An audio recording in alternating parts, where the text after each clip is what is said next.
first start by getting your reaction to the public inquiry today. As Adele reminded us, it's been going on for 3 years now. It's travelled the country, hearing from people affected like you. We're now hearing the other side of it. And you heard from that investigator there. Should point out, not your investigator, although he is going to speak to the inquiry at some point, we understand. What did you make of what he said?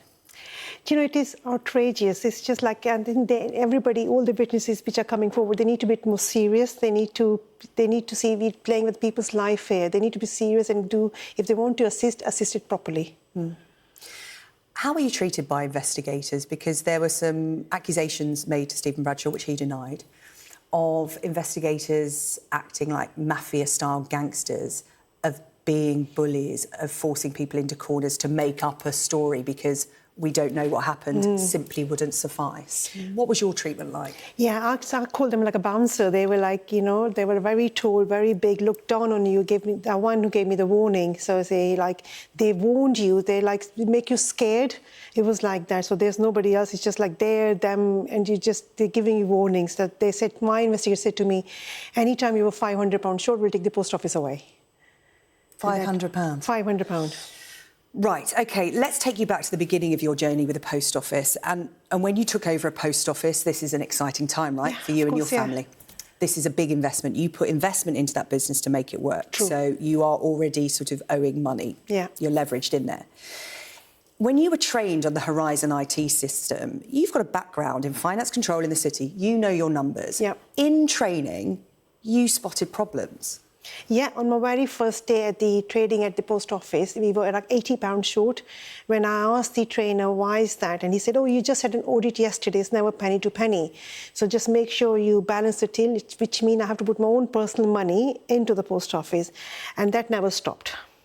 It's never penny to penny. Yeah. When you bring in a computer system when it comes to finance, that is what it's designed to do, wipe out human error. OK, so alarm bells are already ringing, but you're in it now, aren't you? This is your livelihood, this is where you're going. Yeah. Talk to me about where you ended up, because you saw shortfalls that you were putting back into the till. You got a knock on the door one day, 3 years into your post office dream, from auditors who told you that there was a shortfall of how much? Well, originally it was £80,000. I told them there will be... 80? Yeah, 80. I told them when they came in there will be a shortfall. So they made it 80,000. Then the temporary postmaster took over. He found 2,000 over. So that from there it became 78. And then actually prosecuted me for just under 75. So you went to court and you refused to plead guilty, but you were advised to. Why didn't you? Apart from the obvious, you didn't do it. Yeah, I plead guilty for the false accounting because I signed the documents when I know the money isn't there. I've pleaded guilty for the false accounting, but never for the theft charge. Why should I? I haven't taken a single penny out of there. So why should I plead guilty for the theft charge? We went to court. What was it like that day? Because you didn't expect to get a custodial sentence. No. You had a 10-year-old and you were standing there in the dock, pregnant with your second child. Yeah. What was that day like, Seema? It was on my eldest son's 10th birthday. I was sentenced.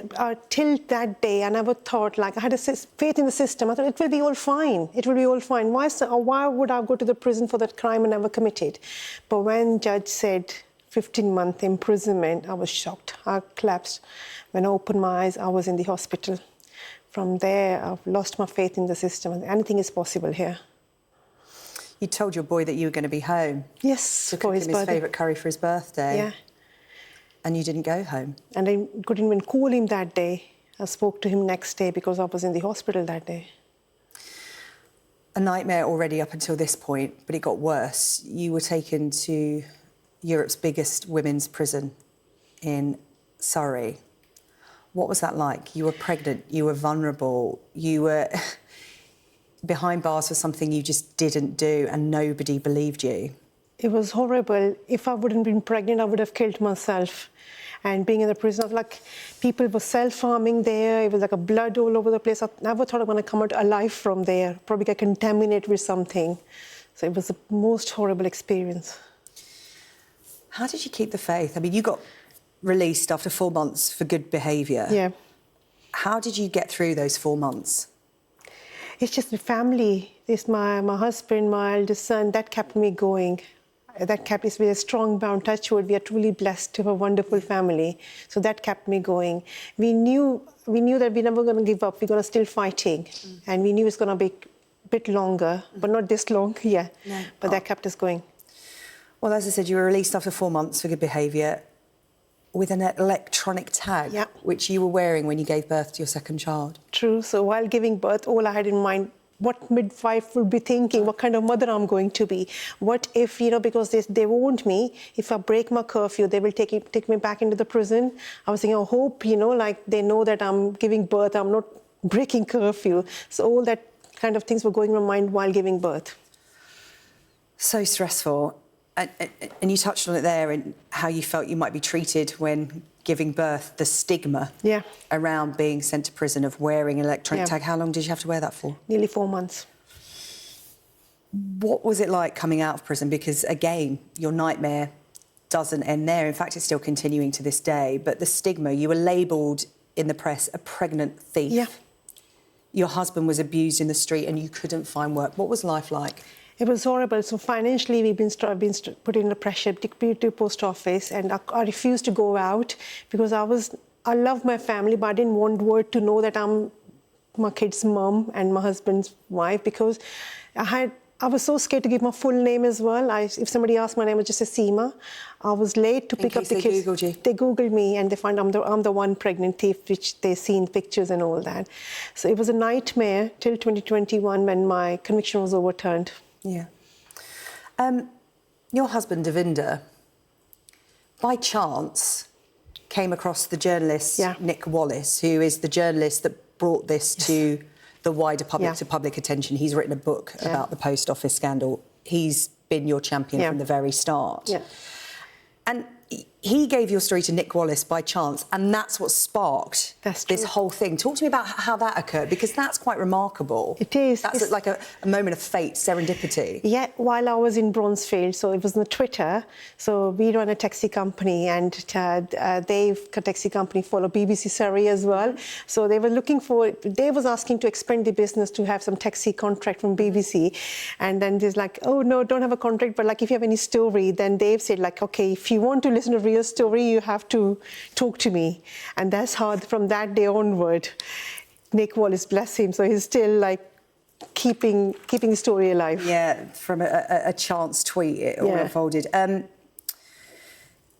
How do you want those responsible to be held to account? Because we're talking about the legalities at the moment, aren't we? The new law to get everyone's name clear on mass. We're talking about compensation. But what do you want to happen?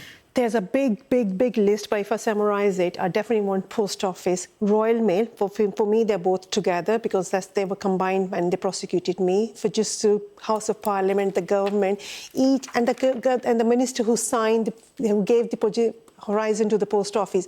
I want each and every individual who's responsible to go behind the bar. Their property should be confiscated and the money should be distributed among the victims. Because they need to feel the pain. They confiscated my property. They put us behind the bar for the crime we never committed. Your conviction was overturned in 2021 and you were one of the 557 claimants to whom the Post Office agreed to pay £58 million in compensation after losing what was at the time a landmark civil case. And it should be pointed out, that sounds like a lot of money, but a lot of that was tied up in legal costs, wasn't it? True. And you were given interim compensation of £100,000 back in 2021. Let's talk about compensation. What does that mean to you? Because you've had to carry on, and try and pull money together for your family. This talk about compensation, what does it really mean to you? It's not the compensation. It's not that we're begging any money from them. We're asking our own money back from them. So there is nothing they can... There's no price what you took from us. There is no price tag they can put it as like for the torture there. We have all, us in the family went through it. So it's our own money. So I don't know why there's a delay for that.